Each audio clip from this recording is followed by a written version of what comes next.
우리 느헤미야 우리 9장에서 우리 회개 운동이 벌어지는 것을 우리는 보았습니다. 그래서 우리 그 8장에서 우리 에스라가 이제 율법을 낭독하고 읽어줬을 때에 정말 그 모든 백성들이 그 듣고 또 참회하고 회개합니다. 그러면서 정말 하나님의 그 율례와 율법을 우리가 지키리라 그러면서 그들이 또한 그 초막절의 그 절기와 또 율례대로 행하는 것을 발견하고 또 그대로 행했습니다. 그것도 모자라서 더 하나님의 말씀을 간구하고 목말라 해서 더 듣고자 하여 또 그 모세의 율법을 듣게 되었습니다. 그것으로 인해서 더 깊이 자기의 그 죄뿐만이 아니라 자기 아비의 죄, 그 조상의 죄를 또한 기억하면서 그 이스라엘이 그 처음부터 이 아브라함으로부터 선택받아서 지금까지 이 시간에 이르기까지의 그 모든 죄를 낱낱이 주 안에서 고하면서 정말 주는 신실하신 분이십니다. 그러나 우리는 범죄한 백성입니다 라고 하는 것을 또한 통해 자복을 했습니다.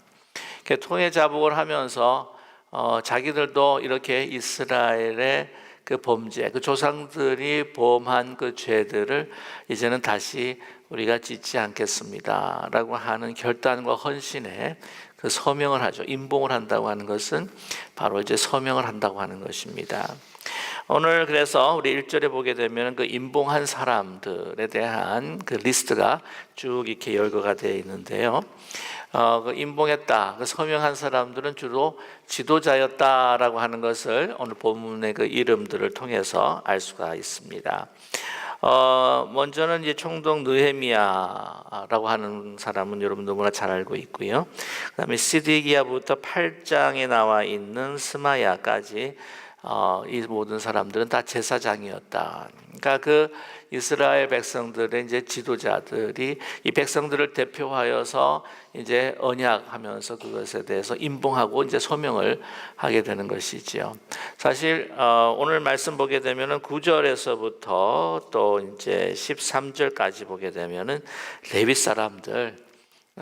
사람들은 또 그들 가운데서 이제 제사장이 나오기 때문에 또한 그들이 제사장을 돕고 또 섬기는 그러한 또한 영적인 백성들 가운데서 섬기며 살아가는 지도자들입니다.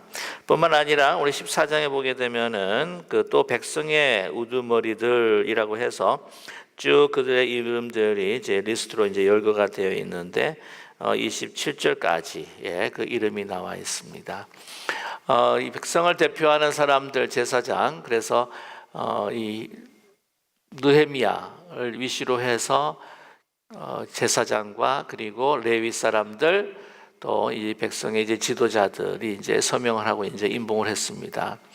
그래서 이름만 대표하는 것이 아니라 이렇게 서명하고 임봉을 한 것은 지도자로서 먼저 본을 보이겠습니다.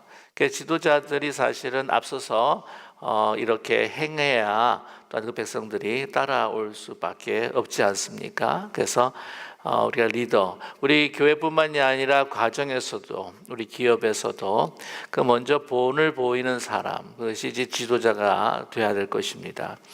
그것을 그 생각을 바로 이렇게 좀 뒤집어서 생각을 해보면은요, 그 위치와 또한 그 신분에 관계없이 먼저 그 일에 대해서 본을 보이고 또 하나님께서 말씀하신 것을 이렇게 순종하는 사람이 지도자다라고 그렇게 말할 수 있지 않겠습니까? 그래서 하나님께서는 이러한 신분이 있는 사람들을 통해서 또한 역사를 이루어가지만, 그러나 이 성경에 보게 되면은 그렇지 않은 참으로 이게 비천한 그 신분의 사람들도 하나님께서 선택하실 때에, 하나님 사용하실 때에 위대한 하나님의 믿음의 역사를 이루어가는 것을 우리는 볼 수가 있습니다. 그러면서 오늘 28절부터 보게 되면은 그들이 어떤 것들을 이제 준행하는가 하는 것들을 보게 되면 이제 세 가지 정도로 볼 수가 있습니다. 그래서 미리 먼저 좀 말씀을 드리면은요, 첫 번째, 다른 이방인들과 자기의 자녀들을 결혼시키지 않겠다라는 것이죠. 이것은 하나님의 말씀과 그 신앙으로 또한 가정을 보호하겠다라고 하는 의미이기도 합니다. 두 번째를 보게 되면 안식일을 지키겠다는 것이죠. 그래서 안식일을 하나님께서 명하신 대로 그 의미에 따라서 우리가 잘 안식일을 지키겠습니다. 많은 구절을 통해서 우리에게 또 말씀을 해주시는 것이 뭐냐면 이제 32절에서부터 39절까지의 말씀인데, 하나님의 그 성전을 위해서 내가 가지고 있는 나의 금전이나 뿐만 아니라 물품들, 또 내가 생산한 것들을 주님 앞에 드리겠습니다. 이런 성전을 운영하는 것뿐만이 아니라 또한 거기에서 섬기는 그 노래하는 자들, 또 레위 사람들, 제사장들의 또한 생활을 위해서 또 꼭 필요한 것이기 때문에 하나님 앞에 제사 드리는 것뿐만 아니라 또한 그 제사 드리는 도우는 그 사람들을 또 하나님과 또한 백성들의 참으로 그 두 손을 잡고 하나님 앞에 나아가는 제사장들을 위한 이 필요한 물품들을 내가 주님 앞에 드리겠습니다. 그 말씀은 뭐냐면은 성전을 돌보고 성전을 지키겠습니다라고 하는 것입니다. 이렇게 가정을 지키기 위해서 이방 여인과 또한 남자들과의 결혼을 금하겠다. 그리고 안식일을 지키겠다. 또한 11조나 또한 가지고 하나님께서 소확해 하셨던 그 첫 열매들을 또한 주님 앞에 드리겠다라고 하는 이런 것들이 사실은 우리 실천 방안, 우리 신앙생활에서 이제 실천 방안이고, 또한 그것을 지킴으로 인해서 또 우리의 믿음이 더 돈독하게 되어질 수 있다라고 하는 것을 우리에게 말씀해 주고 있습니다. 우리 신앙생활하면서 특별히 여기뿐만 아니라 특히 한국의 교회에 우리 성도님들의 요즘의 경향을 보게 되면은 신영지주의가 있다라고 하는 것을 볼 수 있습니다. 이 신영지주의가 뭐냐라고 이렇게 물으시면 다른 분들은 그렇게 이야기한 적이 없는 것 같긴 한데요. 제가 만들어낸 것 같아요. 영주의자라고 하는 것은 여러분 아시겠지만은 그때 초기 교회, 초대 교회 당시에 이단으로서 활동했던 그 주의이기도 합니다. 가르침입니다. 그래서 우리가 그 영적인 지식을 우리가 갖고 있다고 한다면 우리의 영혼이 그 깨달음으로 인해서 우리 영혼이 깨끗해진 것이기 때문에 구원을 얻을 수가 있는 것이고, 또한 이분론적으로 봤을 때에 우리의 육체는 이제 구원받지 못하고 더러운 것이기 때문에 아무렇게나 행해도 상관이 없다. 내가 예수 그리스도에 대한 그 구원의 역사와 그 복음의 진리를 그냥 깨닫고 그것을 알고 하는 것으로 우리는 우리의 영혼이 구원을 얻는다. 육신은 그 헬라 사상으로 인해서 이게 정신세계와 비교해 봤을 때는 소위 너무나도 미천하고 또한 더러운 것이기 때문에, 부족한 것이기 때문에 이런 구원 얻을 대상이 결코 아니다. 그래서 아무렇게나 생활을 하고 아무렇게나 정말 자기의 몸을 놀려도 된다라고 그렇게 믿는 그러한 주의가 바로 영지주의이지 않았습니까? 그래서 육체가 가서 우상 숭배하고 육체가 죄를 범하고 또한 타락하고 간음하고 하는 것에 대해서 그런 상관이 없다라고 그렇게 생각을 했습니다. 그와 똑같지는 않지만 우리는 우리 신앙이 지식 따로, 또한 우리가 깨닫고 알고 있는 것 따로, 또한 우리의 행하는 것이 따로 이렇게 분리가 되는 삶을 우리가 많은 그리스도인들이 지금 살아가고 있는 것이 아닐까. 그래서 진정한 그 경건의 모습은 있어 보이긴 하지만은, 그러나 거기에 능력이 없고 또 많은 사회에 우리를 평가절하하는 부분도 있지만은, 그러나 사회의 지탄을 받고 있는 것이 아닐까 하는 그런 생각을 해보게 됩니다. 제가 이 말씀을 왜 드리냐고 하면은 이 9장에서 그들이 이스라엘 백성들이 지도자와 함께 하나님 앞에 철저하게 회개를 합니다. 회개한다고 하는 것은 뭐냐면 그냥 feel sorry. 제가 하나님 앞에 미안합니다. 너무나 미안해가지고는 눈물을 흘리고 또 무릎을 꿇고 또한 금식하고 또 티끌 뿌리고 죄를 뿌리고 하면서 그것으로 이제 다 끝나고 난 다음에 그 다음에 다시 본래의 모습으로 생활로 돌아간다고 한다면 이거는 결코 참된 회개가 아니라고 하는 것이죠. 회개라고 하는 것은 돌아서는 것입니다. 갔던 길을 다시 다 되돌려서 이제 하나님으로 가는 그 삶 전체가 주님 앞에 돌아가는 것이 바로 회개라고 하는 것이죠. 우리에게 회개의 눈물이 필요합니다. 우리의 회개의 고백이 필요합니다. 자복이 필요합니다. 그러나 그것이 어디까지 이어져야 한다고요? 우리의 생활과 삶으로 이어져야 한다고 하는 것이죠. 안타까운 사실은 저도 자신 있게 늘 말씀을 드릴 수는 없지만은 우리가 그냥 알고 있으면 그것이 내 삶인 것처럼 생각할 때가 있다고 하는 거예요. 내가 이거 알고 있는 그 영적인 지식만큼 내가 성숙했다라고 우리가 오판하고 착각할 때가 있다고 하는 것입니다. 중요한 것은 우리 지난 주일 설교 말씀을 통해서도 함께 나누었지만은 우리의 믿음이 어떻게 나타나야 되는 가 열매로 나타나야 하는 것입니다. 하나님께서 받으셔서 기쁘게 여기실 그러한 합당한 복음에 합당한 열매로 열매 맺어질 때에 우리가 그 신앙의 성숙이라 또 우리가 생각할 수 있다고 하는 것이죠. 오늘 말씀을 보게 되면은 그들이 결단합니다. 헌신합니다. 그냥 feel sorry. 그 다음에 저희들이 참 잘못했습니다. 저희들이 왜 그랬을까요? 라고 그렇게만 마음으로만 또한 그냥 종교적인 의식으로만 했던 것이 아니라 삶에 나타나고 적용될 수 있도록 그들은 하나님 앞에 언약을 드렸고 또한 결단했고 그것을 시행했다고 하는 사실이죠. 오늘 첫 번째 보게 되면은요, 우리 29절, 우리 30절 말씀을 보기 전에 우리 29절의 말씀을 보게 되면은요, 다 그들의 형제 귀족들을 따라 뭐라고 했습니까? 저주로 맹세했다는 거예요.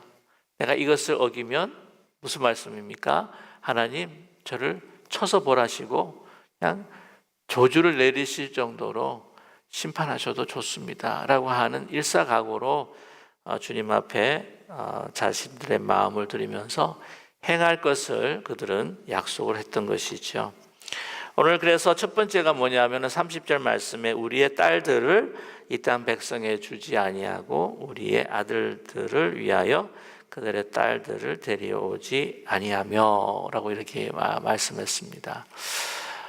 이 여호수아가 이제 그 2세들을 데리고 가나안 땅에 들어가서 가나안 땅을 이제 다 정복을 하고 이제 여호수아가 죽고 이제 사사 시대 때부터 이스라엘 백성들이 살아갔을 때에 하나님께서 우려하셨던 그 일들이 계속해서 일어나기 시작했습니다. 그것이 뭐냐면은 이방의 여인들과 결혼하게 되는 것이죠.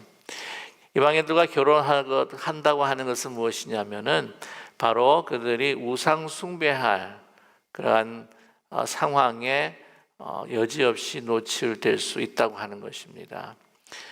그때 당시 가나안에 7개의 그 부족들과 족속들이 있었는데 그들은 한결같이 농경 문화 가운데 있었기 때문에 여러분께서 너무나 잘 아시는 그 바알을 섬겼습니다. 그 바알의 아내는 아스타롯을 또한 섬겼기에 풍요의 신입니다. 그래서 많은 풍성한 농작을 위해서 이제 그들에게 제사를 지냈다고 하는 것이죠.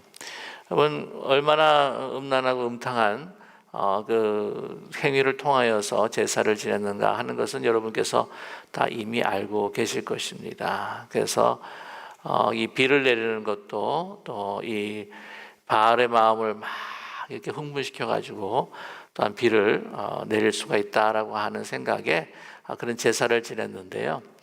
그 소위 노매드라고 하는 그 이스라엘 민족들은 광야에서 이렇게 유목민처럼 또 이렇게 하나님만을 의지하면서 왔다가 새로운 이제 문화권에서 농경 문화에 정착하는 가운데에 그들이 잘 알지 못하는 그 농사법이나 농경 문화를 습득을 하기 위해서 주의들을 살펴볼 때에 보게 되면 어떻게 해요? 그들의 종교적인 관습까지도 이렇게 들어올 수가 있었고요.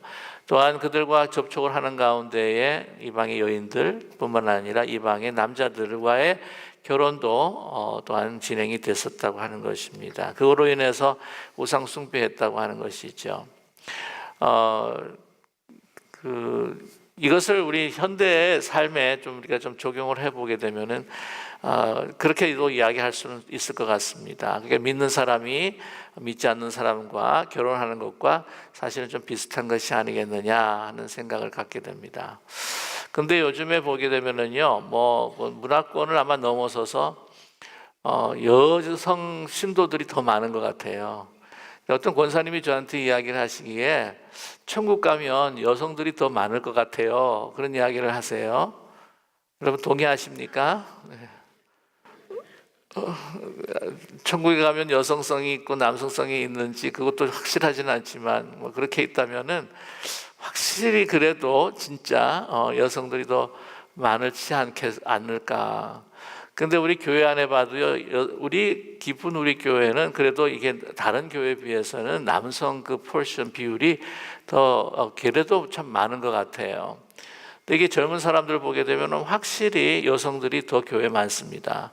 그러다 보니까 이 남자 청년들의 사실 숫자가 적어가지고 그 교회 안에서 사귀고 믿는 사람들과 함께 결혼을 한다면은 이거 믿는 여성들이요 손해를 많이 보겠다. 평가절하해서 이제 그 사회적으로 이야기한다면은 그렇게 결혼을 해야 되지 않겠는가 하는 생각도 듭니다. 근데 꼭 이렇게 굳이 이야기하게 되면은 결혼 지금 그 청년 시절에 젊었었던 시절에 그 결혼을 하지 못하셨을 분도 꽤 있지 않았을까 하는 생각을 갖게 됩니다. 우리 계시는 분들 가운데서도 여성분도 계시겠지만 남성분들이 결혼해서 교회 다니면서 믿기 시작하는 분들이 꽤 많잖아요. 그분들은 참 하나님의 은혜라고 저는 믿습니다.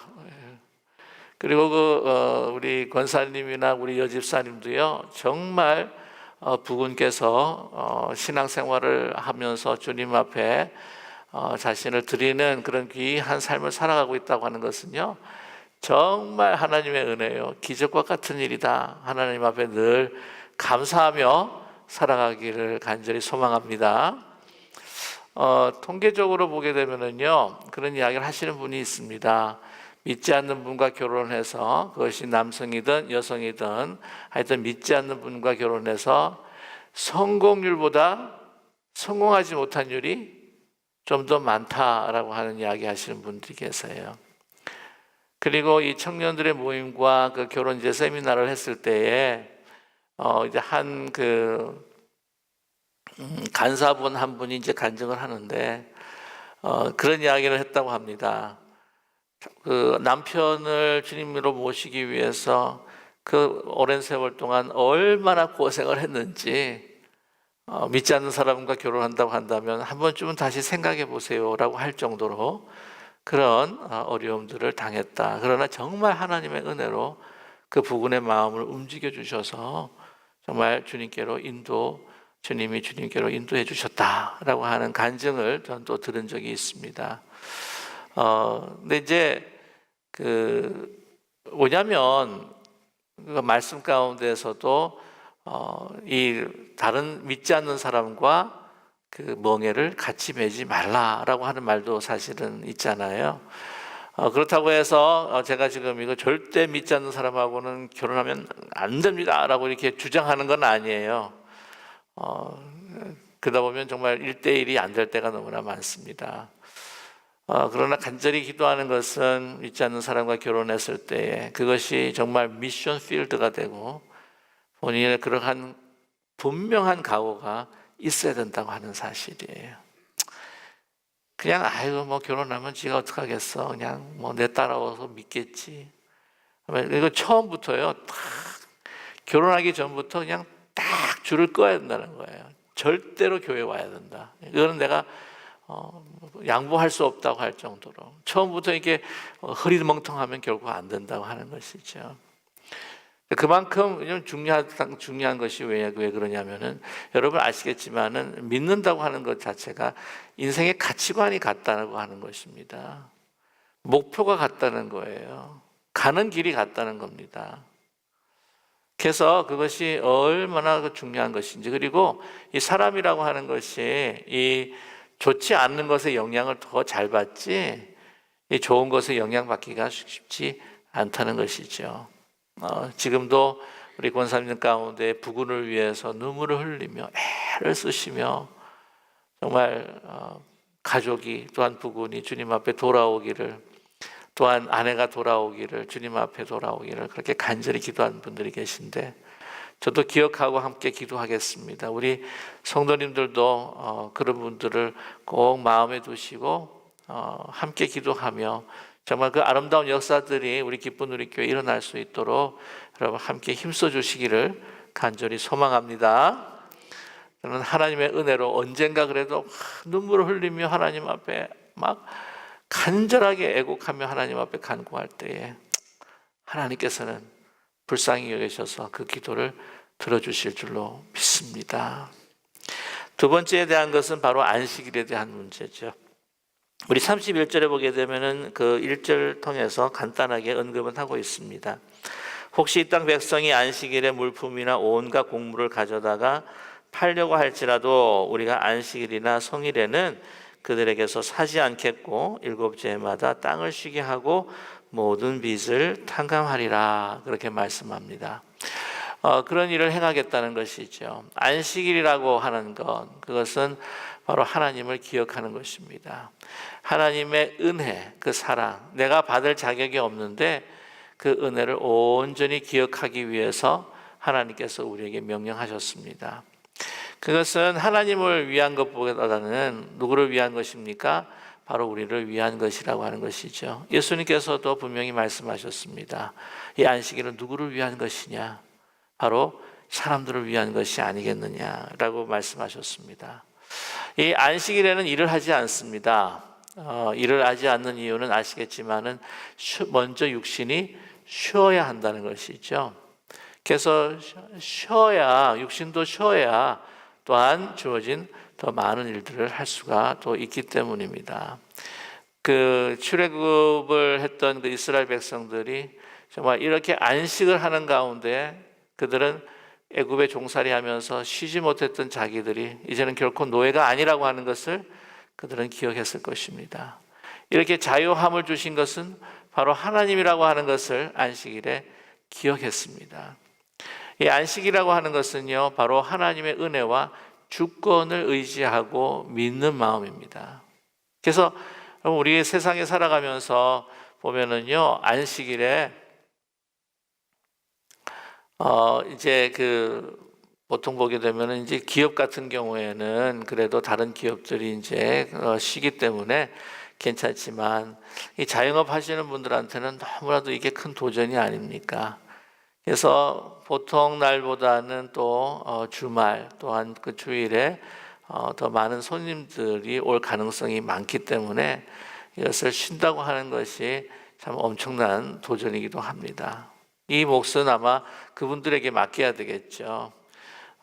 분명한 것은 이 안식이라고 하는 것은 바로 하나님의 주권에 의지하는 것입니다. 그러면서 나의 모든 것을 맡기고 나를 인도하시는 분, 나를 먹이시는 분, 나를 입히시는 분, 그분은 바로 나 자신이 아니라 누구시라고요? 하나님이라고 하는 것을 선포합니다. 안식일을 지킨다고 하는 것은 내 탐욕과 내 의지, 내 생각으로 살아가는 것이 아니라 나는 하나님 앞에 속하 있는 자로 하나님의 뜻대로 살아가기를 원합니다라고 하는 선포입니다.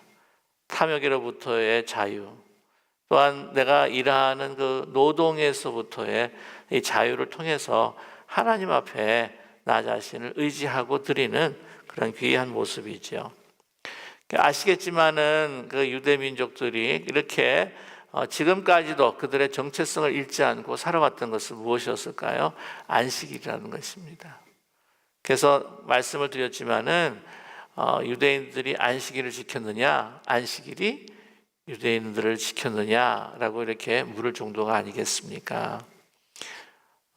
우리가 육신의 쉼을 통해서 건강을 회복하기 위한 하나님의 그러한 자비의 마음이 이 안식일에 있는 것이고요. 이 안식일 하니까 오해를 하지 마십시오. 우리는 어느 날을 지킵니까? 주일을 지키는 거죠.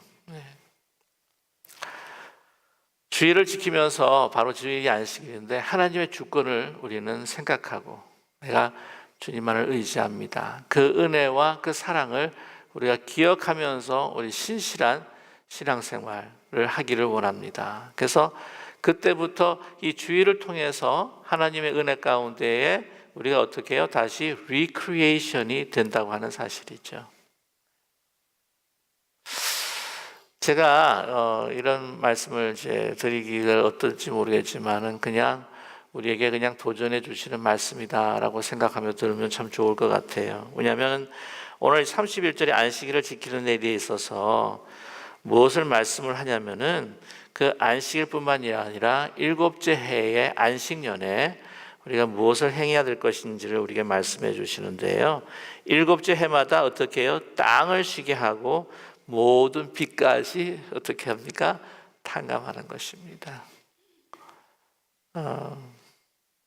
우리가 주일날 7일째에 우리가 우리만 리크리에이션 되는 것이 아니라 어떻습니까? 힘들고 어려운 그 이웃들이 다시 리크리에이션 될 수 있도록 자비와 은혜를 베풀고 그들을 위로하는 날이 되어야 된다라고 우리에게 말씀하고 있습니다. 근데 7년째는 이제 보게 되면 따로 우리에게 명령을 하셨는데요. 그래서 우리가 주일 성소다라고 이야기하면은요, 좀 우리가 개념이 너무 협소해진 것 같아요. 무슨 말씀을 드리냐면은 드리고자 하냐면 그냥 주일날 일단 예배만 딱 그래도 드리는 것으로만 주일 성소를 생각하시는 분들이 있는 것 같아요.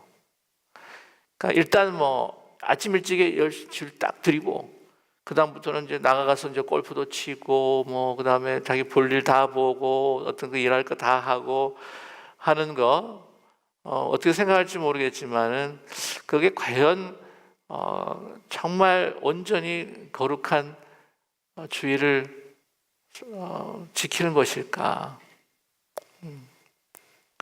그러니까 주일 예배 시간만 주님 앞에 드리고 그 다음 시간 다 내 시간이다. 뭐 이렇게 운동하고 하는 것도 하나님께서 나에게 주시는 축복이라 하면서 이렇게 운동하시는 것도 좋은 것 같아요. 좋은 것 같은데 그러나 우리가 생각 속에서 그냥 주일날 예배 드리는 시간 주님 위해서 드리고 그 다음에 남은 시간 다 내 거다 생각을 한다고 한다면 그것도 조금 무리가 있는 것이 아닐까.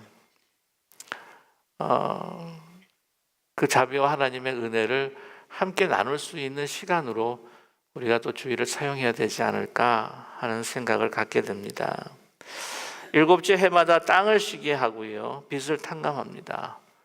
여러분, 이것을 통하여서 우리는 재정적인 노예가 아니라 우리는 다른 사람들과 함께 이 하나님의 그 주빌레이션, 그 기쁨과 해방을 함께 나눌 수 있는 그러한 이 믿음과 진리의 공동체다라고 하는 것을 선포하는 것이죠. 다른 사람들이 빚의 노예가 되어 있는 사람들을 어떻게 합니까? 이렇게 풀어주는 것이에요. 풀어주는 것입니다. 땅을 쉬게 함으로 인해서 더 큰 풍성한 농작을 또 기대하면서 그 땅을 보호하는 그런 바로 날이 안식일과 또한 안식년이다라고 하는 것을 우리에게 말씀해 주고 있습니다. 32절부터 시작해서 39절까지 이 성전을 지키는 일, 성전을 돌보는 일들에 대해서 이야기를 하는데요. 32절의 말씀을 보게 되면은 그 해마다 스스로 규례를 정하기를 32절이죠. 각기 세겔의 3분의 1을 수납하여 하나님 전을 위하여 쓰게 했다고 하는 것이죠. 그래서 이 성전세와 같은 것인데 3분의 1 세겔이라고 하면은 거의 네 데나리온. 그래서 이 품꾼들이 이래서 한 나흘 정도 벌 수 있는 그러한 돈이 바로 이 3분의 1 세겔입니다. 그래서 그것을 드림으로 인하여서 보면은요, 이 33절 보시게 되면은 그 써야 할 것들, 하나님의 전에서 써야 할 것들을 위해서 사용되고 있습니다. 그래서 진설병과 곧 진설병과 항상 드리는 소제와 항상 드리는 번제와 안식일과 초하루에 정한 절기에 쓸 것과 성물과 이스라엘을 위하여 속죄제와 우리 하나님의 전에 모든 위하여 쓰게 하였고 라고 이렇게 말씀을 하고 있습니다. 또 뿐만 아니라 34절 말씀을 보게 되면은요, 그 제단불이 꺼지지 않도록 계속해서 돌아가면서 로테이션으로 돌아가면서 또한 그 나무를 공급할 수 있도록 하셨는데요. 이 34절 말씀 보게 되면 또 우리 제사장들과 레위 사람들과 백성들이 제비 뽑아 각각 종족대로 해마다 정한 시기에 나무를 우리 하나님의 전에 바쳐 율법에 기록한 대로 우리 하나님 여호와의 제단에 사르게 했다라고 이렇게 말씀하고 있습니다. 제단의 불이 꺼지지 말아야 한다는 것이죠. 왜냐하면 제단을 통해서 또한 번제를 드리고 속죄함을 받을 수가 있기 때문입니다. 그래서 하나님 앞에 드리는 우리의 그 예배와 그 제단을 위한 그 나무가 결코 끊이지 않도록 계속해서 그 공급해야 하는 것을 하나님께서 명령을 하셨는데 그것을 다 이행하겠습니다. 그다음에 이제 쭉 보시게 되면은 여호와의 전에 드리는 것도 나오고요. 또한 그 제사장들과 레위인들을 위해서 그 드리는 그 말씀이 나오고 있습니다. 37절 같은 말씀 보게 되면은 이 중간에 우리 산물의 11조를 레위 사람들에게 주리라 하였나니 이 레위 사람들은 우리의 모든 성읍에서 산물의 11조를 받는 자들이다라고 이렇게 말씀하고 있습니다. 그때 참 가난한 당시예요. 굉장히 가난했습니다. 그 노예 생활을 하다가 다시 귀환을 했고요. 또한 그들은 거기에서 정착을 했지만 이방 사람들이 주로 거기에 있는 주류지 이 이스라엘 백성들은 이제 비주류였습니다. 그러는 가운데에 이렇게 주님 앞에 드리고 또한 주의 성전을 위해서 바치고 하는 것이 이제 결코 쉽지 않았다고 하는 것이죠. 이제 그러다 보니까 이 성전을 지키는 일들이 굉장히 소홀해졌습니다. 그러다 보니까 이 제사장들도 그렇고 레위인도 그렇고 이제는 자기도 이제 먹고 살아야 되니까 제사하지 않고 막 다른 데로 가버리고 또 다른 데로 이주해버리고 하는 그런 일들이 아주 비일비재해가지고 제대로 주님 앞에 드리는 예배와 제사가 진행이 되지 않았다고 합니다. 그래서 이런 일들을 방지하고 막기 위해서 성전을 운영하고 또한 제사를 온전히 드리기 위해서 이러한 그 명령을 지키겠다라고 이렇게 이야기를 하고 있습니다. 보시게 되면은요, 주님 앞에 드리는 그 첫 열매라고 이야기하는데, 여러분 여기서 보게 되면 주님 앞에 드리는 몇 가지의 그 원리들을 우리에게 말씀을 하고 계세요. 보게 되면은 첫 열매를 드립니다. 우리 35절 보게 되면은요, 해마다 우리 토지 소산의 만물과 가장 과목의 첫 열매를 여호와의 전에 드리기로 하였고, 36절을 보게 되면은 무슨 말씀까지 하냐면 또 우리의 마다들과 가축의 처음 난 것과 소와 양의 처음 난 것을 율법에 기록한 대로 우리 하나님 전으로 가져다가라고 하는 말씀이 계세요. 참 우리 그 옛날에 우리 권사님들, 지금 또 나이 다신 권사님들 보게 되면은 정말 하나님 앞에 드릴 때도요, 참 정성으로 드리는 것 같아요. 그래서 기억합니다마는 주일을 되다 보면은 꼭 이제 은행에 가세요. 은행에 가지고 아주 그 새 화폐 빨빨새 거 해가지고는 해가지고 어떤 분들은 다리미로 다리시는 분, 여러분 기억나십니까?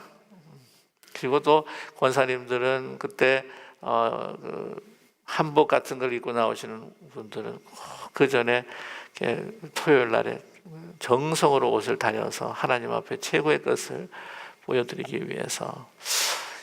근데 저는요, 그렇게까지 하실 필요는 있겠는가 하는 생각을 하게 됩니다. 근데 이것도 형식이다라고 말씀을 하시는 분들도 계시겠죠. 근데 형식이 다 나쁜 것이 아니잖아요. 사실 형식이 꼭 필요하고 좋은 것입니다. 그렇지 않습니까? 아니 내용도 중요하지만 그러나 요즘에는요 너무 이렇게 형식을 무시해 가지고는 너무 캐주얼해지니까 하나님을 향한 어떤 경외심, 초월적인 하나님, 그러니까 하나님은 그냥 사랑이다, 막 자비다 하다 보니까 너무나 하나님에 대한 생각은 없고 너무 우리의 어떤 그런 예배나 이 모든 것들이 인본주의적으로 가는 것이 아닌가 하는 생각이 들 때가 많아요. 정말 예를 들자면 정말 이 컵이 있을 때 거기에 물이 담겨 있으면 컵은 형식이라고 생각하고 물은 내용이라고 생각을 했을 때에 그래도 컵이 없으면 물을 못 담그잖아요. 형식이 중요하지 않으면은 뭐 성찬 같은 거 세례 같은 거 뭐 필요 없지 뭐 개인적으로 주님 앞에 뭐 성령 세례 받고 고백하면 그걸로 끝나는 거지 뭐가 중요하겠습니까? 그렇지 않다는 거죠. 그냥 형식 아무런 의미도 모르고 형식만 하다 보면은 그리고 그 형식을 통해서 자기가 다른 사람들에게 보이려고 한다고 하면 그건 형식주의가 되는 것이죠. 그것은 안 좋습니다. 그러나 이 형식을 통해서 우리가 그 마음을 더욱더 주님 앞에 가져갈 수 있는 하나의 그릇이 된다고 한다면요, 그것은 또 좋다고 저는 그렇게 믿어요. 예를 들자면 우리 가족들에게 정한 어떤 법이 있다. 뭐 가족들이 무슨 법이 필요하냐? 우리는 어떻게 하든지 간에 크리스마스 디너는 함께 한다. 아니면은 땡스기빙 디너는 우리가 어떻게 하든지 어디에 있든지 그날은 다 모여서 우리가 함께 한다. 라고 하는 것을 정했을 때에 여러분 무엇 때문에 그게 정합니까? 계속해서 더 그 패밀리 가까운 타이를 맺기 위해서 하는 형식이잖아요. 물론 디너에서 만나가지고 막 싸우기도 하긴 하지만 그래도 어떻게 하든지 지지고 볶든지 간에 만나서 우리가 함께 한다라고 하는 그 패밀리의 그 중요성들을 기억하기 위해서 그러지 않습니까? 그래서 보면은 그러니까 여러분 10의 1조 뭐 드리지 않아도 된다. 뭐 구약적인 거다. 뭐 이거는 뭐 구약에서 한 거지 신약 들어와서 그 필요가 없다. 아니 뭐 그러면 안식일도 구약인데 주일도 뭐 똑같이 그냥 생각해도 되지 않을까요? 그러니까 이런 걸 넘어서서 중요한 것은 정말 이 첫 것을 드린다고 하는 건 뭐예요?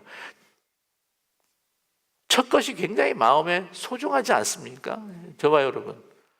뭐든지 이제 첫 번째 하는 거, 첫 번째 수확하는 거, 그 정성을 들여서. 이제 청교도들이 미국 땅에 와가지고는 정말 힘들고 어려운 고난 속에서 많은 사람들이 죽었지만 열매 맺었던 그 첫 열매가 얼마나 소중하겠어요. 첫 번째 얻은 아들. 근데 첫 번째 아들을 드린다고 했을 때 여러분 오해하지 마십시오. 이 첫 번째 그 얻은 소나 또한 양이나 하는 거는 이제 번제로 해서 이제 드리는데 이 맏아들에 대해서는 그 번제로 드린 게 아니고요. 맏아들 그 첫 아들을 데리고 이제 성전에 올라가지고 그걸 리딤한다 그래요. 이게 율법에 나와 있는 건데 5세겔을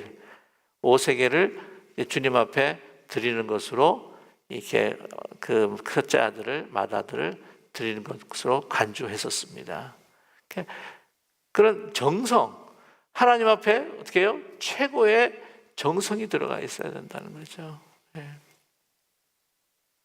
막 쓰다 남은 거 막 드리는 거 아니고 정말 소중하게 여긴 것을 주님 앞에 드리는 그 마음. 사실 뭐 사랑한다 그러지만 말로만 사랑하는 것이 아니라 재물이 있는 곳에 내 마음이 있다고 이야기하는 것처럼 정말 사랑하면은 주고 싶은 마음, 그것은 아마 당연한 것이겠죠.